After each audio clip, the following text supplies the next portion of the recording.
So the speckled trout fishing in the interior marshes that I like to fish hasn't been good in months. The fish are finally now coming in, but the fishing just hasn't blown the doors off yet, that's for sure. So I'm calling a bit of an audible. I've just arrived down in Grand Isle, the only inhabited barrier island in the state of Louisiana. I'm due to fish tomorrow with Captain Frank Dreher and my good buddy Chris Macaluso. We fished down here last May and had just a stellar trip. Boy, did we whack the speckled trout. Some really beautiful fish and a bunch of them on top water. Very different time of year now. Early fall. Been hot. It doesn't feel like fall, but that's what the calendar says it is. And those fish are pulling back into the bays in the interior areas. So we're gonna try and intercept them on the way. Forecast looks pretty good for tomorrow, so we should definitely be able to find some fish. I can't wait.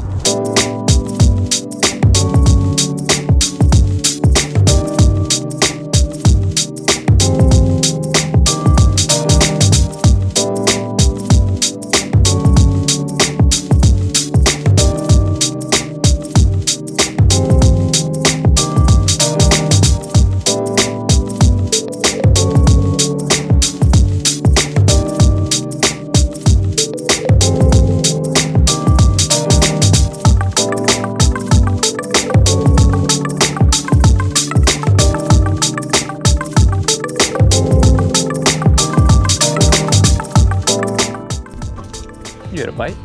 Sure did. Wayne, why don't you come back here? I'll get on the bow.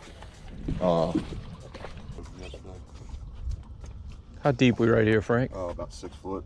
And it shallows up when you get close to that structure. Okay. There's a bunch of shit in there, Tyler. What's that? There's a bunch of stuff under the water kind of in that area, but Over here? sometimes, like right off that point where that blue pipe is on the bottom. Okay.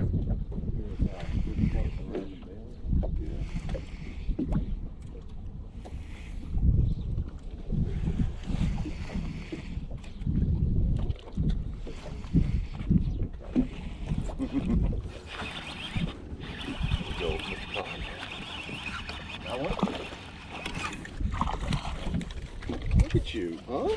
Save all the white trout. It might be a whitey. Yeah, it's a whitey. Save all the white trout. Mr. Wayne's got to go home with fillets. No doubt. Good eaters. What you got, C-Mac? Just pulled up, caught one, and got one on.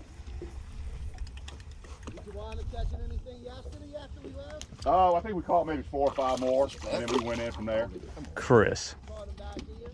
Yeah, we caught about 4 or 5 here, but we caught our specks at the old camp location. I think the fish are moving further in. Yeah, yep.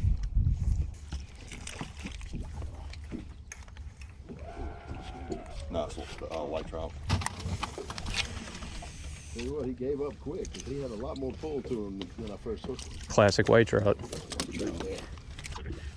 You got some 1/4 ounce death grips. I sure does. That's what I got's on right here.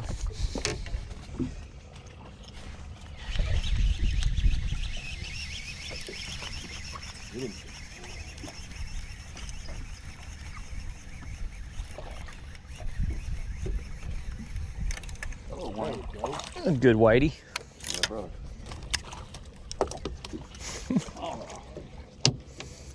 Sucker. Almost. I'm pulling them right here. That's right, yeah.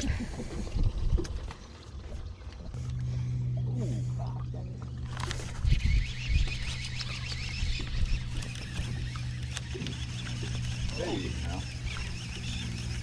Catch and release program. That's a bad size of boat for you. Man, I like catching fish.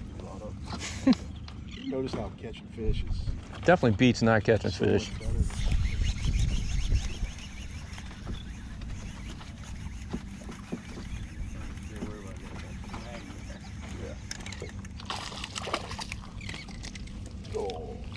Catch as many as you want to clean.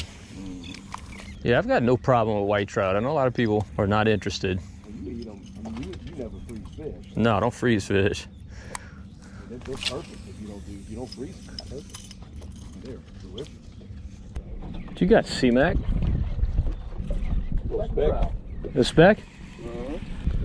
They keep. Oh yeah.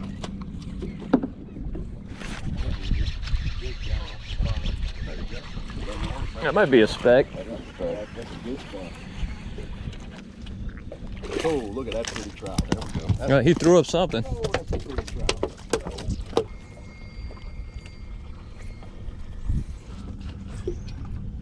You got the two biggest trout so far, huh? Oh, that's usually the way it goes when I fish with Chris. Yeah. What's that? He said I got the biggest fish so far. I don't know, man. I don't know, man. All right, we took a long boat ride from Grand Isle. We stayed along the coast. We're over here in an area known as Four Bayou Pass. Very heavily eroded area. Looks nothing like it did 20, 30 years ago. But a lot of the structure is still here, and these fish are drawn to it, particularly this time of year. We are whacking white trout and speckled trout almost every cast. You get a bite really almost every cast. Missing a few of them, but putting a whole bunch in the boat. And you know, white trout don't have quite the glamour that speckled trout have, but they're really, really good to eat, particularly this size if you eat them fresh. And we got some beautiful speckled trout peppered in with them. This is an absolutely awesome morning. Sunrise. Oh, come on, he come off though. He come off. He did, he came off. That was a good one too. He got a pull and drag on me. That's what we call hook and release. This is not a good one.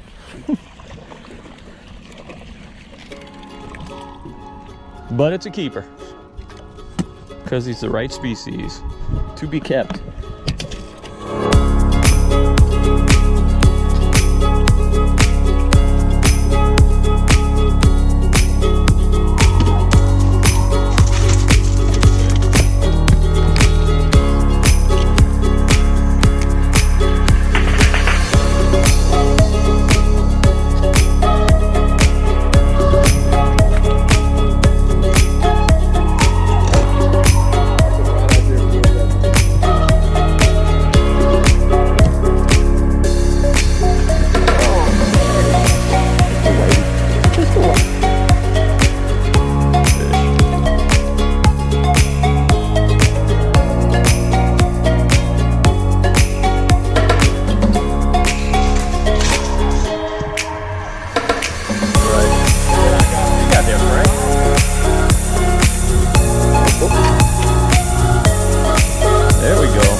Ain't that great, is it?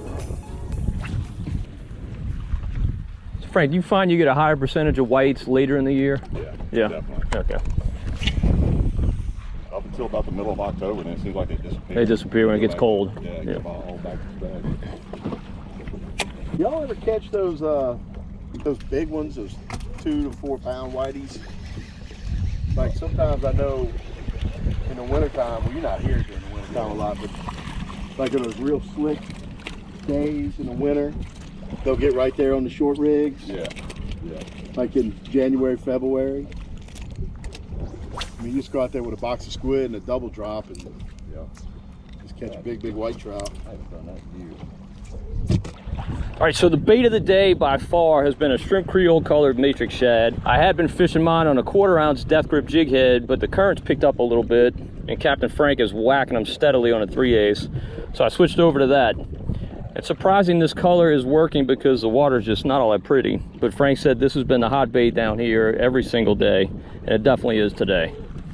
All right, C-Mac, where are we right now and what are we looking at? Well, we're in Barataria Bay, just northeast of Grand Isle at a place called Queen Bess Island. Some people know it as Bird Island, and it's really an iconic place around this part of Louisiana. It's one of the largest pelican nurseries and rookeries on the Gulf Coast. And when the brown pelicans came back in Louisiana in the 60s and 70s after they had been poisoned basically by DDT and other toxins, this is one of the first places they came back to. And then, of course, during the oil spill, this place got pretty hammered by oil washing up on the shore here. But this place is really important, not just for pelicans, but for recreational fishing too, because it's one of the few areas left in this part of the Barataria Basin where you can kind of come and duck in out of the wind. It holds a lot of speckled trout during the spring and the summertime. The Coastal Protection Restoration Authority is doing a restoration project on this island. A lot of the interior of the island had started to subside and sink and wash away and was becoming open water, so there was less place for the pelicans to nest.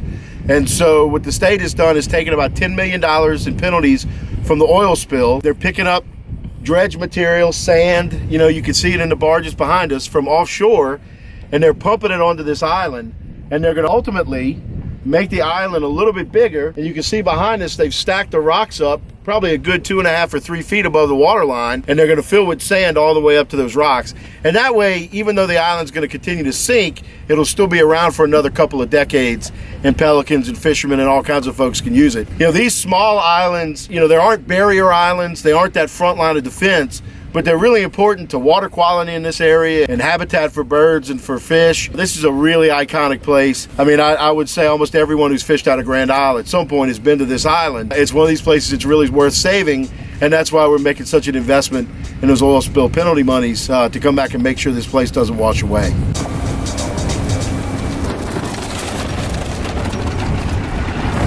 When you have to use a wheelbarrow to carry your trout, you know it's been a good day, and this definitely has been. Well, hopefully you enjoyed the video. If you did, please give it a thumbs up. Also subscribe to the Marshman Masson channel on YouTube. And don't forget to hit the notification bell so you're notified whenever we post a new video. Until next time, if we don't see you in the marsh, we'll see you right here on Marshman Masson. All right, this is the coolest thing. We're sitting here cleaning these fish. We're throwing the carcasses in the water, and there's just a school of 1,000 catfish down there devouring the carcasses as we throw them in. But 2 dolphin have also moved in. I don't know if they're eating the carcasses or the actual catfish, maybe some mullet, whatever, but they're here having a feast as well. It's really cool.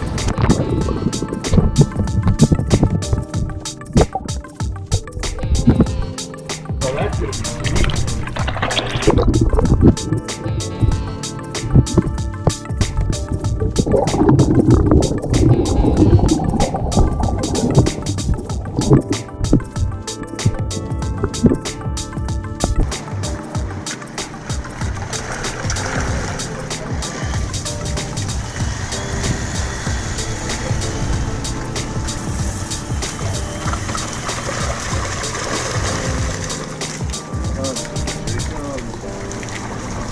He's eating the catfish. I think he's definitely eating the catfish.